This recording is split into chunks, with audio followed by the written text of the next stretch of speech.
आयुरा, निधी सगळं ठीक होईल, रडू नकोस, समीर तिला समजावत म्हणाला. समीरने आपली गाडी हॉस्पिटलकडे वळवली. सुगंधासाठी म्हणता म्हणता समीर निधीसाठी हॉस्पिटलला निघाला होता हे त्यालाही कळलं नव्हतं. इथून पुढे समीर हॉस्पिटलमध्ये पोहोचला. निधीने काल त्याला भेटायला बोलवलं होतं, पण तिचा काही मेसेज नव्हता, म्हणूनच तो कामाला गेला होता. रवीशी बोलला तर तो भेटायला तयार झाला. मग तो कामावरूनच सुगंधाला घेऊन रवीला भेटायला गेला.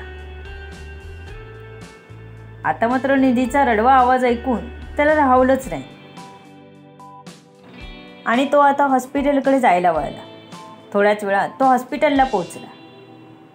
आयुषच्या वार्डकडे जाऊन त्याने एक दीर्घ श्वास घेतला. निधी बाहेर ये, समीरने तिला मेसेज केला. निधी आयुषच्या जवळच उभी होती, कारण सगळ्यांचं बोलणं चालूच होतं. अजूनही समीरला हॉस्पिटलला आलेलं बघून निधीला खूप बरं वाटलं. खरंच तू माझ्यासाठी आला का, ती मनात विचार करतच होती. सगळ्यांना कामावरचा मेसेज सांगितला आणि कॉल करून येते सांगून ती बाहेर आली. समीरला समोर बघून निधीला त्याला जाऊन जोरात मिठी मारावीशी वाटली, पण अजून तरी तिने आपलं प्रेम कबूल केलं नव्हतं. फक्त आवडतो सांगितलं होतं, म्हणून त्याला कोणत्या हक्काने जाऊन मिठी मारणार होती ती फक्त जाऊन त्याच्या समोर उभी राहिली. निधी, डॉक्टर काय म्हणाले, तिला गप्प उभं बघून समीरनेच बोलायला सुरुवात केली. ऑपरेशन करायला म्हणाले, सर्वांनी उद्याच ऑपरेशन करायचं सांगितलं आहे, निधी म्हणाली. त्याच्याकडे बघत नव्हती. बघितलं असतं तर जाऊन त्याच्या कुशीत स्वतःला झोकून मनसोक्त रडायला मन केलं असतं. ती स्वतःला सावरत होती, असं करण्यापासून स्वतःला रोखत होती. तू रडत नको राहूस, असं म्हणत समीरने तिला निरखून बघितलं. रडून रडून तिचं नाक लाल झालं होतं, तर डोळे थोडेसे सुजलेले वाटत होते. निधी, आयुष होईल बरा, त्याने अलगद तिच्या खांद्यावर हात नेला. वाटलेलं घट्ट मिठी मारून जवळ घ्यावं आणि तिला सांगावं, हे कोणत्याच संकटाचा सामना तुला एकटीला करू देणार नाही, मी कायम तुझ्या सोबत असेल. पण त्याने तसं काही केलं नाही.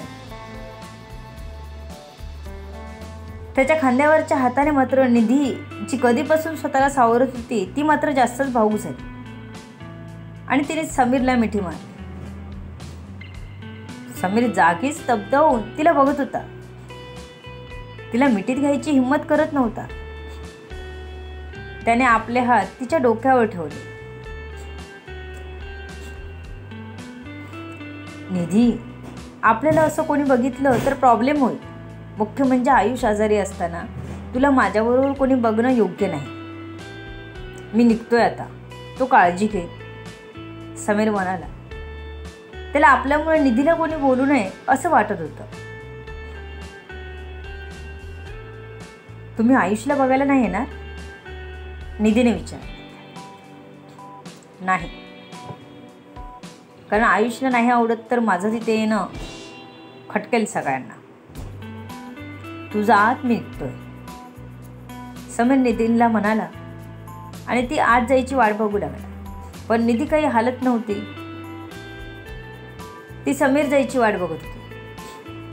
तू जा आत, मला काळजी राहणार नाही. समीर असं एकदम हक्काने आणि ऑर्डर द्यावी तसं बोलला. तशी निधी त्याला बाय करून आत गेली. तिची खात्री झाली होती फक्त समीर तिला भेटायला आला होता. हा विचारही तिला 2 सेकंद आनंद देऊन गेला. निधी पुन्हा वार्डकडे आली तर तिच्याकडे वहिनी बघत होती. कारण निधीला उशीर झाला म्हणून तिला बघायला जेव्हा वहिनी बाहेर आली होती तेव्हा समीरला निधीने मिठी मारली होती. तर समीरने तिच्या डोक्यावर हात ठेवले होते. हे बघून ती मागेच थांबली. समीर आणि निधी बाजूला झाले तसे वहिनी परत आली आणि निधी फोनवरच बोलत असल्याचं सगळ्यांना सांगितलं तिने. पण निधीला ते एकांतात विचारणार होते. निधी परत आली तसे एकदम नॉर्मल वागत होती, जसं की बाहेर काही घडलंच नाही असं. निधीला आलेलं बघितलं आणि वहिनी तिच्याजवळ आली. निधी, कोण होता तो? अवनीने निधीच्या कानाजवळ येत विचारलं. तशी निधी एकदम गडबडली. कुठे कोण? निधीने आपल्याला काही कळलं नाही असंच दाखवलं. तो जो बाहेर आला होता ना, तो ज्याच्या छातीवर डोकं ठेवून तू उभी होतीस आणि त्याने तुझ्या डोक्यावर हात ठेवले होते. अवनीने असं सांगताच निधीचे गाल लाल झाले. ती लगेच आजूबाजूला बघू लागली. तिला वाटलं वहिनीने सर्वांना सांगितलं की काय. तिला असं करताना बघून अवनी म्हणाली, काळजी करू नकोस, मी कोणालाच सांगितलं नाही. अवनी म्हणाली तशी निधी थोडी रिलॅक्स झाली. पण तिला वहिनीला तर उत्तर द्यायचंच होतं. मी सगळं नंतर सांगते तुला, निधी अवनीला म्हणाली. ओके, पण सांगायचा, नाहीतर मी सगळ्यांना सांगणार. अवनी निधीला धमकीच देत म्हणाली. हो, नक्की सांगेन,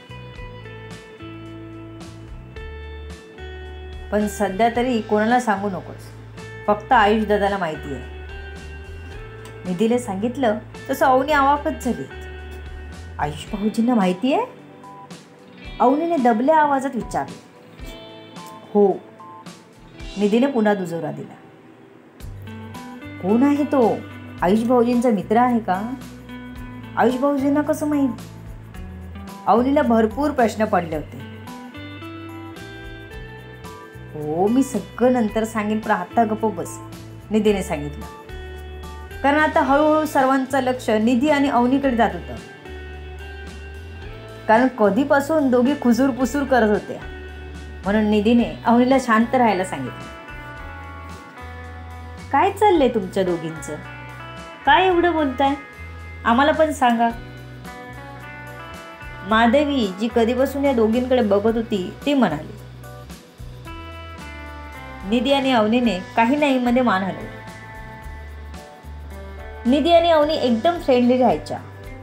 कुणीही बघितलं तरी नंदा भाऊजे आहेत असं वाटणारच नाही. दोघी कोणी फ्रेंड्स म्हणतील इतक्या गळ्यात गळे घालून असायच्या. त्यामुळे आताही तसं त्यांच्यामधलं काही बाहेर जाणार नव्हतं.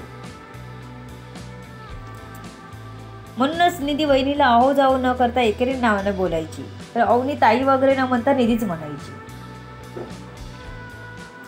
निधीला अवनीने कितीतरी वेळा सांगितलं होतं मला अवनीच म्हण, पण ती वहिनीच म्हणायची. पण दोघांचं ट्युनिंग चांगलं होतं. आता जरा सगळे टेन्शनमध्ये होते, त्यामुळे निधीचा विषय ते काढून जमणार नव्हता आणि म्हणूनच समीरही आत आला नव्हता. दुपारनंतर निधी थांबली आणि बाकी सगळे घरी गेले. उद्या परत यायचं होतं. आराध्याला रात्री यायचं होतं. निधी आज खुश होती. आयुष आता झोपायला बघत होता, कारण सगळ्यांनी थोडं थोडं खाऊन घेतलं होतं. आयुषने गोळ्या घेतल्या होत्या. उद्या ऑपरेशन होतं, तर डॉक्टरांनी गोळ्या वगैरे चेंज करून दिल्या होत्या त्याला.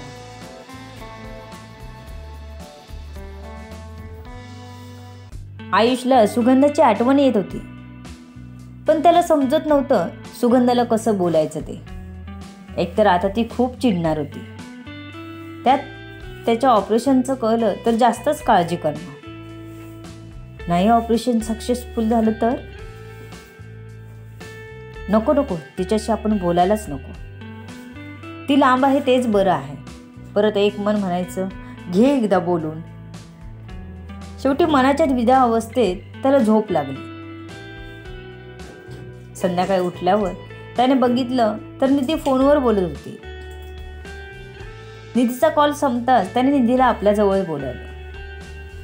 निधी, तू सुगंधाला कॉल कर ना, आणि तिच्याशी बोल. मला नको देऊ, मला फक्त तिचा आवाज ऐकायचा आहे. आयुष म्हणाला. तसे निधीने डोळे मोठे केले. दादा, तू का नाही बोलत? तूच बोल ना तिच्याशी, खूप वाट बघते ती, निधी म्हणाली. सुगंधाचा नंबर घेऊन तिने कॉल केला. निधीचा सुगंधाकडे नंबर नसल्यामुळे सुगंधाने कॉल उचलला नाही. पण निधीने तिला व्हॉट्सअप मेसेज टाकल्यावर तिने कॉल उचलला. निधीने लगेच कॉल स्पीकरवर टाकला. बोल निधी, तुझा आयुष दादा कसा आहे? सुगंधाचा पहिला प्रश्न ऐकून आयुषला हृदयात धडधड जाणवली. वाटलं आत्ताच तिच्याशी बोलून टाकावं, पण थांबवलं त्याने स्वतःला. खूप कंट्रोल केलं स्वतःला तिच्याशी न बोलण्यासाठी आणि हाताने निधीला बोलायला सांगितलं. बरं आहे, निधी म्हणाली. मला विचारलं का? माझ्याबद्दल काही बोलले का ते? त्यांचा राग गेला का? सुगंधाचा हे विचारतानाच आवाज जड झाला होता. तिचा कंठ दाटून येत होता. ते ऐकून मात्र आयुष्याच्या डोळ्यात पाणी आलं. त्याने मानेनेच नाही असं सांगायला सांगितलं निधीला. म्हणजे तिला सांग नाही असं. नाही, तो नाही विचारत तुला, निधी म्हणाली. मग तू मला फोन का केला होतास? सुगंधाला कळत नव्हतं. आयुष तिची आठवण काढत नव्हता, तिला विचारत नव्हता. मग निधीने तिला का कॉल केला? मी तुला विचारायला कॉल केला, नको करू का? निधीने विचारलं. असं काही नाही, बोल, काय म्हणतेस? कधी सोडतील त्यांना? सुगंधाने विचारलं. बिचारीची गाडी फिरून फिरून तिथेच येत होती. एवढ्यात नाही, अजून एक ऑपरेशन. निधी बोलतच होती की आयुषने निधीच्या हातून मोबाईल घेतला आणि कॉल कट केला. निधी, वेडी झालीस का गं? तिला जर माझं ऑपरेशनचं कळलं तर ती इथे नाही का येणार? मला तिला एवढ्यात काहीच सांगायचं नाही. मी बरा झालो की तिला स्वतः जाऊन भेटेल. आता कळलं तर घाबरत बसेल. ती लांब असली तरी चालेल, पण तिला रडताना नाही बघायचं मला, आयुष म्हणाला. तशी निधी त्याच्याकडे बघतच राहिली. तिच्या हातातला फोन पुन्हा वाजत होता. हे सांगायचं नव्हतं तर मला आधीच सांगायचं ना, मी बोललेच नसते ना. आता तिचा परत कॉल येतोय. निधीला आता काहीतरी खोटंच बोलावं लागणार होतं. तिने सुगंधाचा कॉल उचलला. निधी, आयुषचं कोणतं ऑपरेशन सांगितलं? सुगंधाने घाबरतच विचारलं. To be continue. काय कारण सांगेल आता निधी? जाणून घेण्यासाठी वाचायला आणि ऐकायला विसरू नका पुढील येणारे भाग. तुमच्या अमूल्य प्रतिसादाची आतुरतेने वाट बघते. लेखिका शब्दवेदी उर्फ संतोषी गजानन राणे पाताळे. धन्यवाद. लाईक करा, सबस्क्राईब करा, कमेंट करा. मग